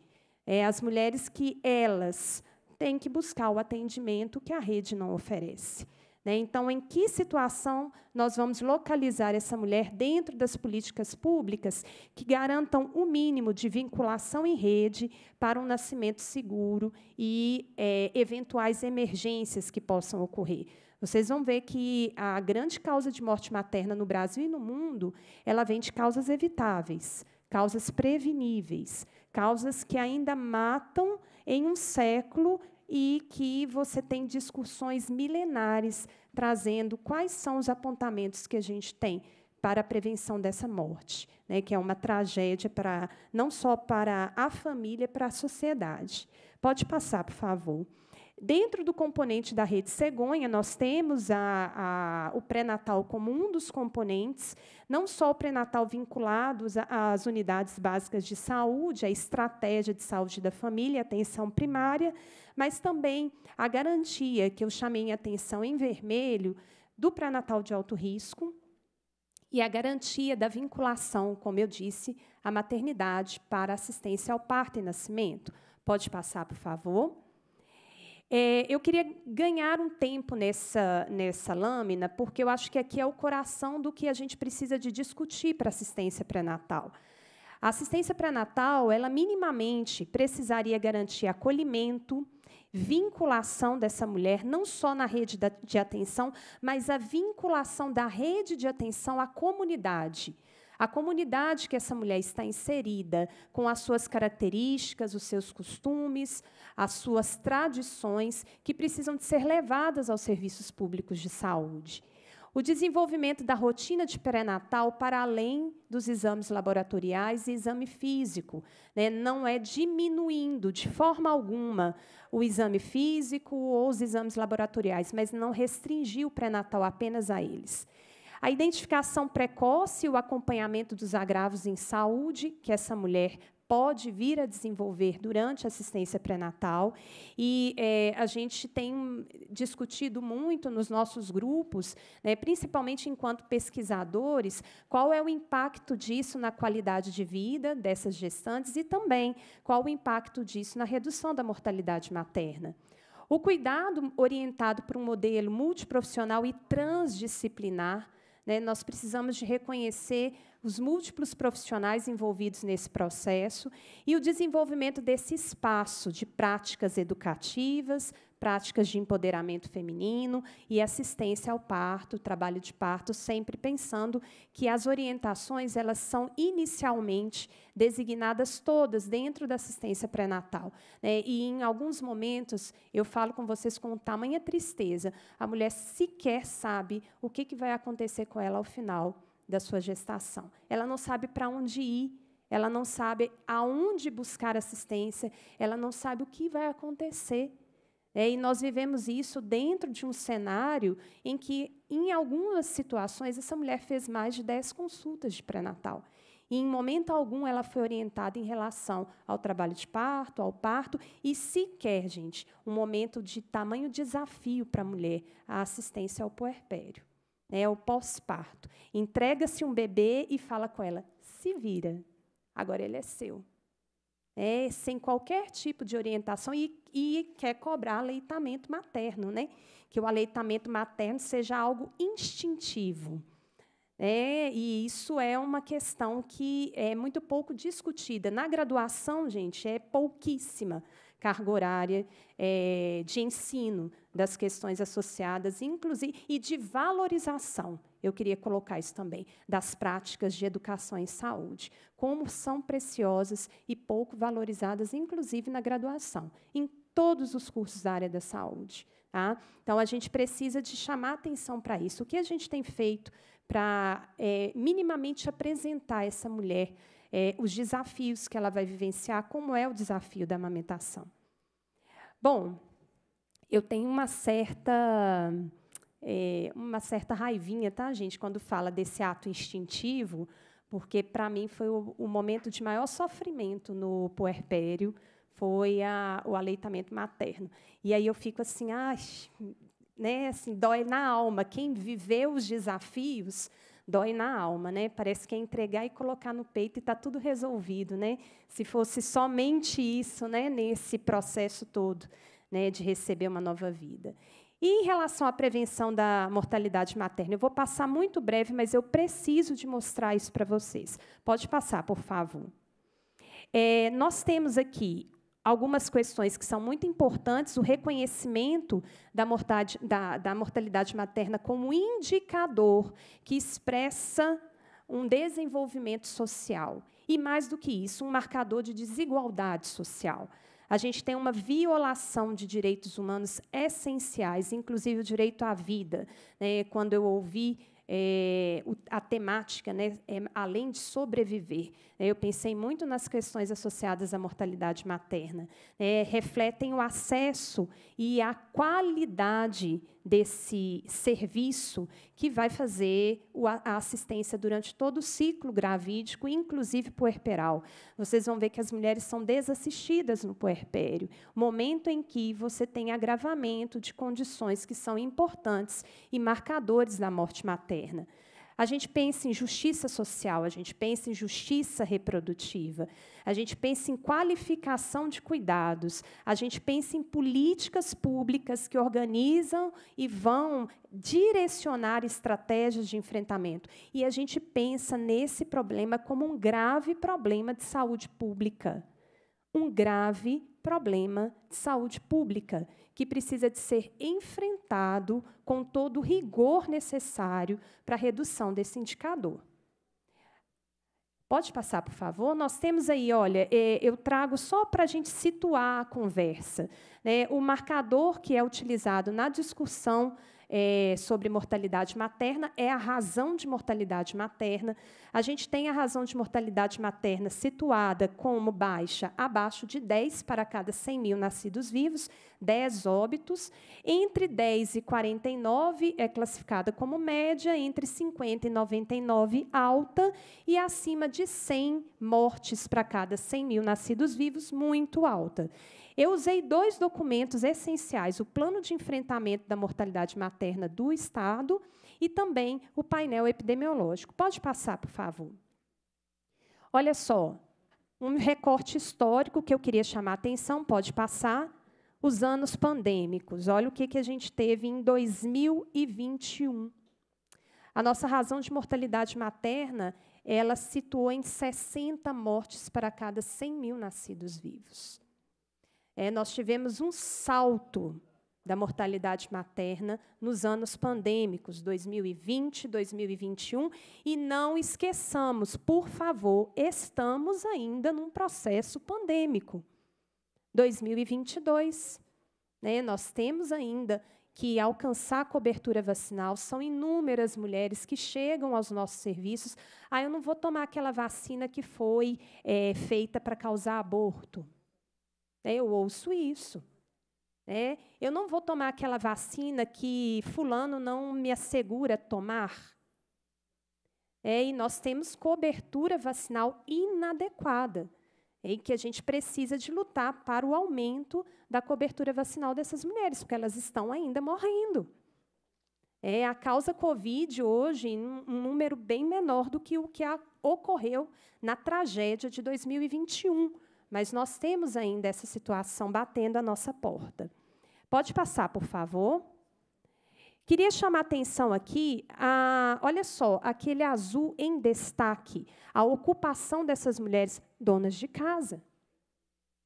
São mulheres que ficaram em casa, gestantes, e receberam seus maridos contaminados. São mulheres que tiveram que se expor em situações mínimas, que deveriam ser garantidas pelos serviços públicos e pelo Estado e que não tiveram. Foram mulheres que estiveram aí à frente, na linha de frente, dentro de suas casas. Pode passar, por favor. Além disso, pode passar mais um, eu queria chamar a atenção para isso aqui, olha só. A mortalidade materna, ela ocorre principalmente no ambiente hospitalar. Então, qual é a qualidade da assistência prestada a essas mulheres? E das mais diferentes causas possíveis. E olha o momento do óbito, gente, em azul mais claro, à sua direita, puerpério, pós-parto. Vocês têm ouvido falar das crianças órfãs? Órfãs de pai e mãe? O que nós temos feito por elas? Falar de mortalidade materna é falar de orfandade. E como que as políticas estão organizando para que essas crianças sejam assistidas. Pode passar, por favor. Pode passar mais um. E, olha só, precisamos de falar das causas, né? Marca aí a pandemia com a Covid-19, mas nós temos 2 grupos de causas que ainda levam a óbito as mulheres, não só aqui em Minas Gerais, mas em todo o território nacional e mundo. As hemorragias de pós-parto e a síndrome hipertensiva da gravidez dentro das suas diferentes formas de ocorrência. A pré-eclâmpsia, a hipertensão gestacional, né, a síndrome HELP, que são causas dentro desse grande bloco das síndromes hipertensivas da gravidez. Pode passar, por favor. Belo Horizonte, também com o aumento, pode passar, dos casos, né, e marcando aí também essa trajetória epidemiológica dentro da pandemia, pode passar. A tragédia da Covid-19 pode passar, que eu queria mostrar só algumas questões que precisamos levar para o debate. O aumento da violência doméstica, causada principalmente pelas questões de lockdown e mesmo a restrição, né, que nós tivemos aí para o convívio social, mas estamos convivendo com os abusadores. Ela me deu 2 minutos, gente. Eu vou, assim, ficar muito apertada. Pode passar. E a questão dos direitos ameaçados, que eu já coloquei. A falta de acesso a serviços essenciais, o desemprego e os serviços não remunerados. Há pouquíssimo tempo, eu atendi uma paciente que uma mulher, eu gosto de localizá-la como mulher, não como paciente. Eu atendi uma mulher que ela era pipoqueira. Ela era pipoqueira de um cinema muito famoso e que ela teve toda a sua renda inexistido. Então, ela teve que se readaptar.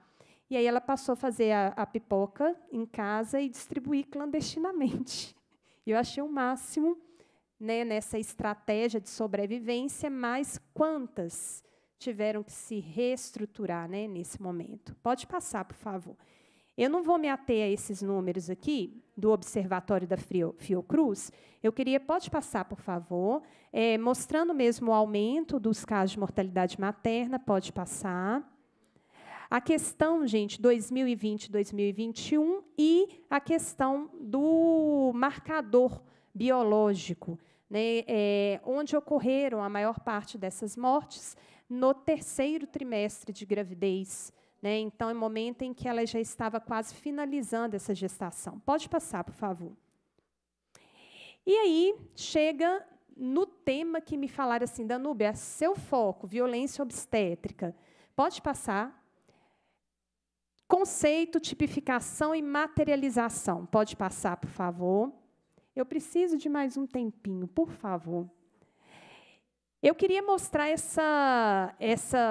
esse print de uma tela, mostrando uma vergonha nacional em 2019, que foi a proibição do uso do termo violência obstétrica, e que houve uma recomendação do Ministério Público para que a violência obstétrica não fosse retirado enquanto terminologia, e sim enfrentada as suas causas.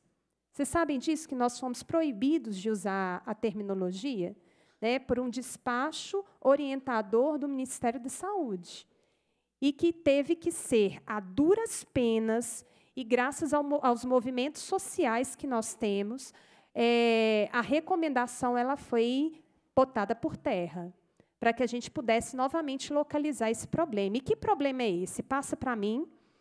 A violência obstétrica ela é reconhecida pelos diferentes tipos de violência ocorridas durante gestação, parto e puerpério. E eu queria chamar uma atenção muito importante aqui. A Paula falou disso. As mulheres em situação de abortamento. Elas escutam o batimento cardíaco do feto, vocês sabem disso? Porque elas são internadas em enfermarias comuns. Enfermarias que têm bebês vivos e que elas estão ali. Elas são as mulheres últimas a serem atendidas nos serviços, porque o bebê já está morto. Elas são mulheres que a primeira pergunta que alguns profissionais localizam é: o que você fez? Elas são mulheres que elas precisam de conviver em enfermarias com o choro de outros bebês, porque elas não têm enfermarias em 80% das maternidades brasileiras para serem recebidas após a expulsão fetal. E elas estão vivendo o luto. Ah, mas ele era muito pequenininho. Isso é uma crueldade. Isso é uma crueldade. Pode passar, por favor. Nós temos a violência obstétrica manifesta em tipificações, mas eu não queria me ater a isso aqui. Sabe por quê, gente? Quem localiza o estado de violência é a mulher. Então, pode ser uma fala, pode ser um ato, pode ser uma ausência desse ato quando ela se sente negligenciada, pode ser o ato discriminatório por sua cor, raça, e a intersetorialidade fala disso. Como que essas mulheres elas são deixadas ao longo do caminho, né, por diversas características. Pode passar, por favor? É a negação da presença do acompanhante. Vocês sabem que, na pandemia, foi o primeiro direito abolido para diminuir a circulação de profissionais e de pessoas dentro dos serviços, e que nós tivemos que lutar para que esse direito não fosse retirado da mulher, a presença do acompanhante. E existem pessoas e profissionais que diminuem a violência obstétrica apenas a atos, né? Uma manobra de Cristelé, uma episiotomia. Gente, a discussão de violência ela é para além dessa condição, não diminuindo essa condição. Essa condição ela é violentadora, sim, né? Mas a gente não pode deixá-la ser o único marcador. Pode passar, por favor? A gente tem algumas estratégias para o enfrentamento da violência, sim, né, e elas contextualizada em serviços de saúde. Pode passar, por favor. Isso aí eu já coloquei na minha fala. Eu queria só chamar a atenção para um item que está aqui, que é a banalização e a naturalização da violência nas instituições. Precisamos ter cuidado. A violência obstétrica ela é naturalizada em instituições de saúde como um ato de proteção à mulher ou um ato de não querer provocar o mal ao outro. E aí falas como: ano que vem você está aqui de novo. Ou, por que você está chamando a sua mãe? Agora não é hora da sua mãe estar aqui, não. Mas... como assim? Não está doendo tanto assim, eu já te anestesiei.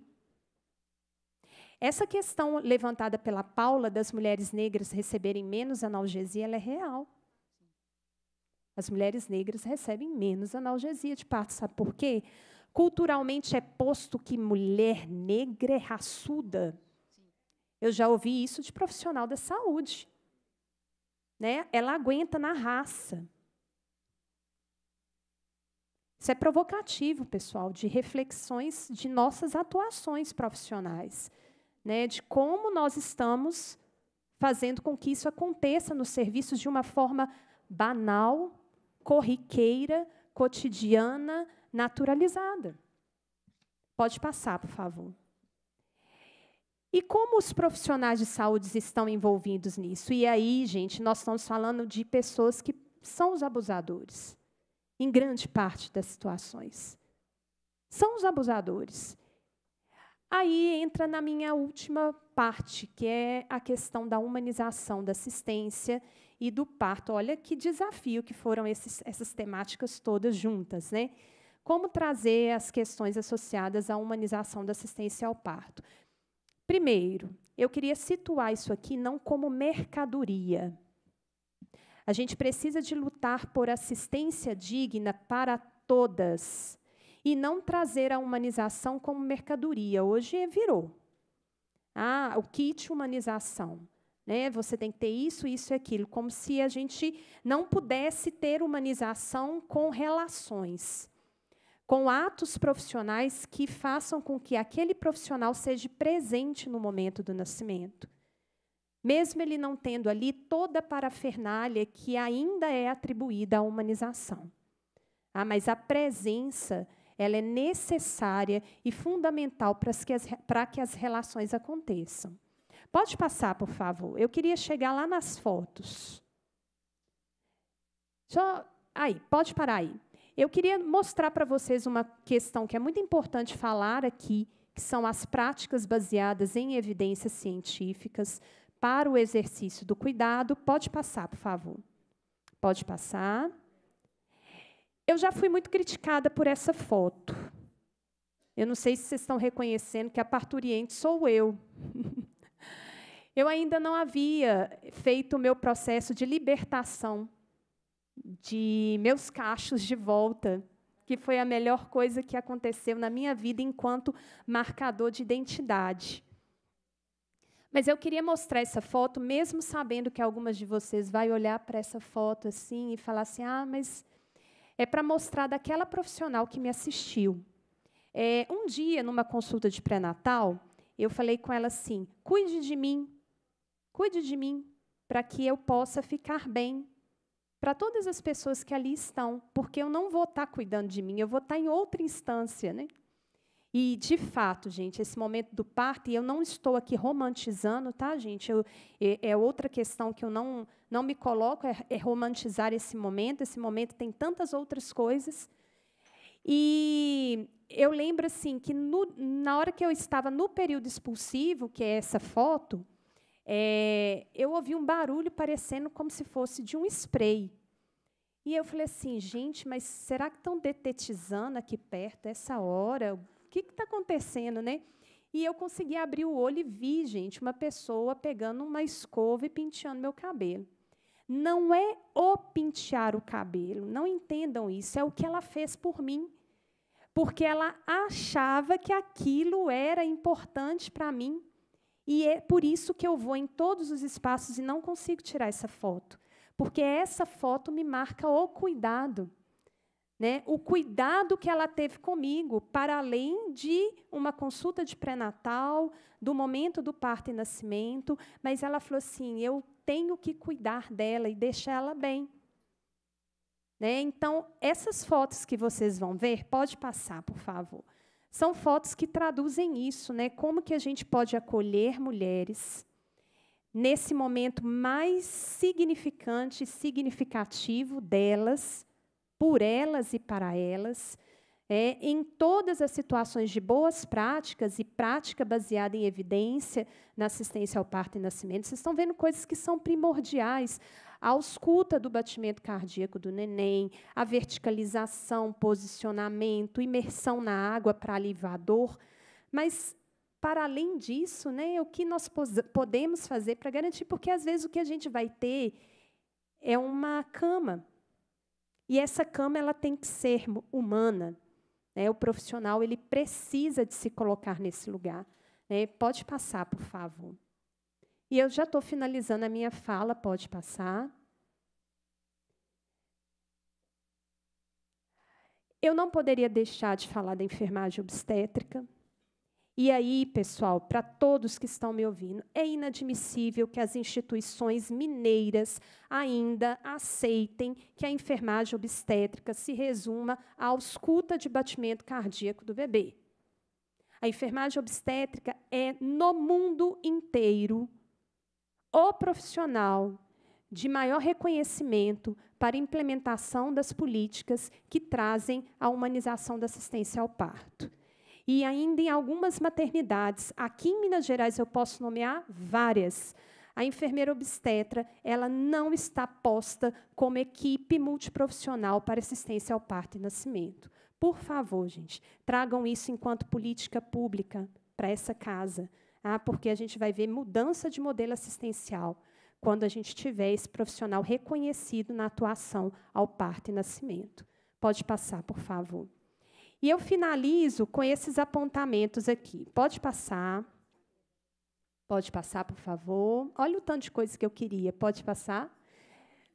Qualificação do cuidado das mulheres traduzidas em ações. É isso que eu quero terminar. Primeiro, ampliação dos serviços de atenção ao planejamento sexual e planejamento reprodutivo. E eu vou usar o termo justiça reprodutiva em concordância aí com a fala de Paula. Oferta de métodos contraceptivos com orientação das mulheres para a tomada de decisões livres de desinformação. Gente, até hoje tem mulher que acredita que DIU é abortivo e não faz a sua inserção. Não se insere. Hoje nós temos uma fila de espera de mais de 1.000 mulheres só para o Hospital Sofia Feldman, para o ambulatório Carlos Prates.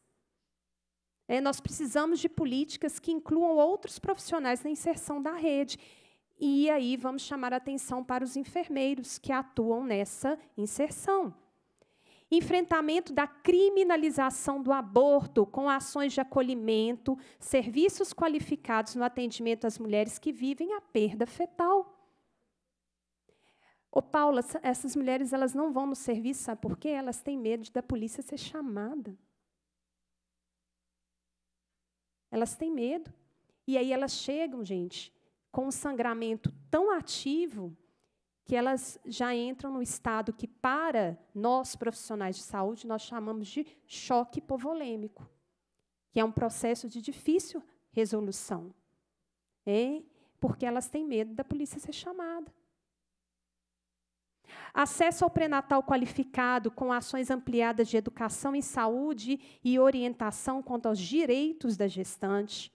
Integração dos serviços que compõem a rede de atenção à saúde das mulheres. Pode passar. Estou terminando. Acompanhamento em redes de gestantes de risco. As gestantes de risco não podem ser perdidas na rede. Garantia de vinculação da gestante à maternidade, como eu já falei. A luta pelo fim das violências obstétricas e das práticas iatrogênicas durante a assistência. Protocolos baseados em evidências científicas em todos os níveis de atenção, com destaque à gestação, parto, trabalho de parto e parto. Redução das cesarianas desnecessárias, que é um outro ponto que daria aqui somente uma fala. Pode passar? Valorização e incentivo ao trabalho transdisciplinar. Valorização e inserção da enfermeira obstétrica nas práticas de cuidado. Pode passar? Reconhecimento da autonomia da mulher e sua família nas práticas de cuidado. Consentimento livre e informado para a realização de procedimentos. E reconhecimento da mulher como protagonista de sua história e condutora dela. Era isso que eu tinha para dizer. Desculpa o tempo.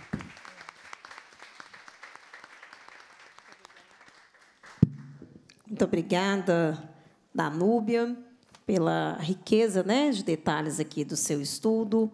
É muito importante a gente ouvir tudo isso, porque nosso trabalho aqui é construir políticas públicas, fiscalizar, e também, até para o exercício da fiscalização, é difícil fazê-lo sem saber o ponto, né? E acho que você deixou aqui no seu material e na sua fala vários caminhos, eu anotei vários aqui, né, que são caminhos que nós temos que percorrer para garantir aí assistência às mulheres. Eu queria só aproveitar aqui no ensejo desse tema e fazer um registro que, em 18 de outubro de 2021, a Assembleia Legislativa de Minas Gerais assinou, e eu estava aqui presente, juntamente com o ex-deputado e presidente da Casa, Agostinho Patrus, uma carta de compromisso com a Aliança Nacional para o Parto Seguro e Respeitoso. Esse documento, gente, ele traz uma lista de diretrizes e medidas para redução da mortalidade materno-infantil. Foi entregue aqui a nós, a Assembleia, pela Sociedade Brasileira para a Qualidade do Cuidado e Segurança do Paciente. O tema esse tema do parto seguro e respeitoso, ele tinha sido escolhido pela ONU no ano passado, do cuidado materno e neonatal seguros, né? Então, a Assembleia fez a assinatura dessa carta compromisso e as autoridades se comprometeram, naquele momento, dentro das competências legais, a adotar medidas que assegurem os direitos da mulher no contexto do pré-parto, do parto e do pós-parto. O direito à vida, à saúde neonato, bem como fortalecer a rede de assistência à mulher e ao recém-nascido. E, quando nós estávamos elaborando e construindo as perspectivas do Sempre Vivas 2023, eu considerei muito esse momento que eu tinha participado, né, com vocês, tem representantes aqui Daqui a um pouquinho, após as falas, eu queria convidar o Luciano Moreira, que é promotor de justiça, para falar um pouquinho com a gente sobre, vamos só deixar os demais palestrantes aqui apresentarem seus temas, para fazer esse recorte dessa carta compromisso, que é algo que tem toda a relevância aqui nesse nosso contexto.